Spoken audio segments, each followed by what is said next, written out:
What's going on, Messiah, Texas? We are doing your 5 Minute Friday here, and we are talking about Psalm 15 today. And, it's just 5 verses long. And I was thinking, what are we going to put into a 5 Minute Friday for 5 verses? But there were so many things here that I didn't expect, as far as there was a lot of things to do with our relationship with God and getting close to God. And I think that spending that time with God and growing that relationship is so important that Psalm 15 is the perfect psalm to only spend 5 verses on, because these things are just so important to our walk. But I'm just going to start in verse 1, where it says, Adonai, who can rest in your tent? Who can live on your holy mountain? Immediately when I heard rest in your tent, the thing I thought of was spending quality time, dwelling with God, spending that personal time with Him.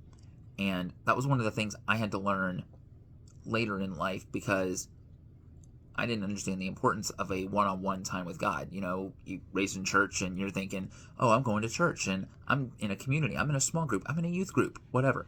But none of that replaces the one-on-one relationship. It's like when you hang out with a group of friends, you could be hanging out with 20 people, but not know a couple of people that you're hanging out with. Whereas a one-on-one interaction is so much more personal. You get to know the person so much better. It's the same with our relationship with God.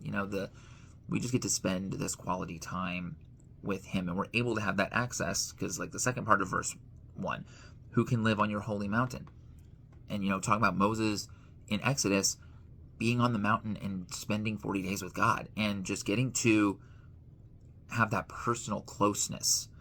And I mean, who among us would not want to spend time with God that close? I mean, we are just so fortunate to get to dwell with the living God in our quiet times, and maybe not quite to the Moses level experience, but still getting to approach the throne room and worship God for who He is, praise Him for what He's done. And then we start going through the qualities of, who can approach God and who can be in the throne room of God. And these are qualities that God admires. These are qualities that God, can, and I would venture to say He can be around, that He can have in His presence, because God is a perfect God. He's a holy God set apart for holiness. But those who live a blameless life, those who live uprightly, who speak truth from their hearts and keep their tongues from slander. Speak truth immediately. We know speaking truth and not lies.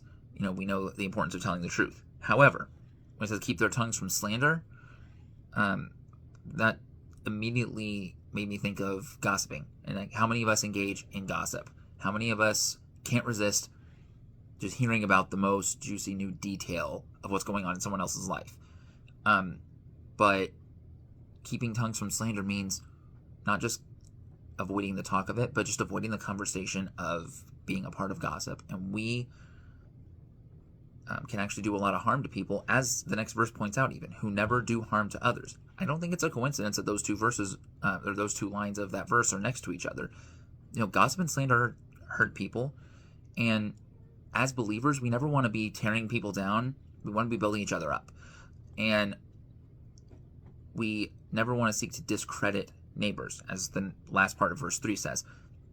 When we're seeking to discredit somebody or gossip about them or spread lies about them, or just even to speak lies about them at all, it's just harmful to not just their character, but also our character as well. It doesn't represent God in the best way.